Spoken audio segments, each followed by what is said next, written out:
Hello everyone and welcome back to my channel. My name is Sandy Cruz and I am the creator of the iPlanner and iDesign and a lot more.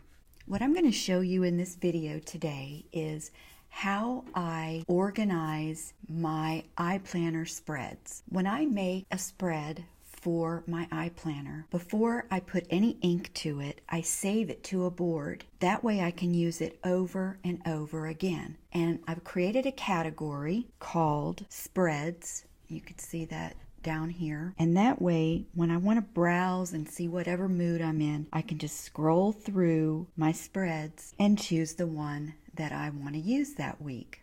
And what's so unique about the iPlanner is every single iPlanner is exactly the same size. All the columns are the same, the tabs are in the same place, the spiral's in the same place, and it stays the same from year to year. When you take the time to create these beautiful spreads, know that you can save them and they can be used over and over again years to come. It also makes it really convenient when you're moving into your new iPlanner from year to year. You can move some things from your previous planner into your new planner and know that it's going to fit just right. The iPlanners come in 5 different layouts. There's 3 themes, and in each theme there's 5 layouts.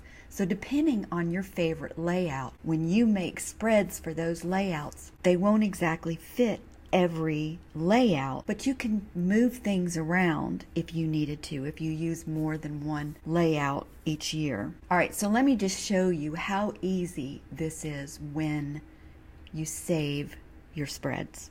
So here I have this spread, and what I'm going to do is I'm going to tap my lasso. Okay, so I'm going to copy that once I lasso it, and I'll go over to my Mason vertical, and I'll just tap and paste.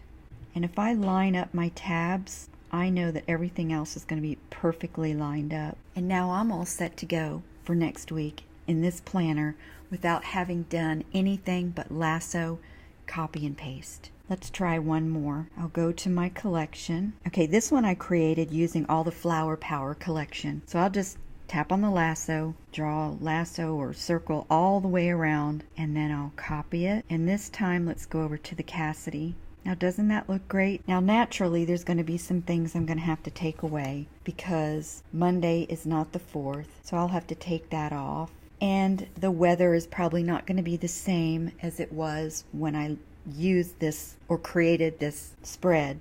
So I'll have to move these weather icons around as well. So whatever you need to move around, you can do that. You could give yourself more room for work or errands, change it up a little bit. So now that you've seen how I organize my spread, I hope you'll start saving your spreads because that's valuable time we put into creating these spreads. So like I said, it has its own category, and the boards that I'm using to put them on is part of the project boards templates in the DSI store. The reason that I'm using those is because I like the nice big square and everything fits. I can lasso everything off of my iPlanner and put it right onto these boards. Those boards come in cork. You can use the cork one, the chalkboard. There's also a linen. So I'll go ahead and put the link to those in the description in case you want to use the same size boards that I'm using. So basically what you want to do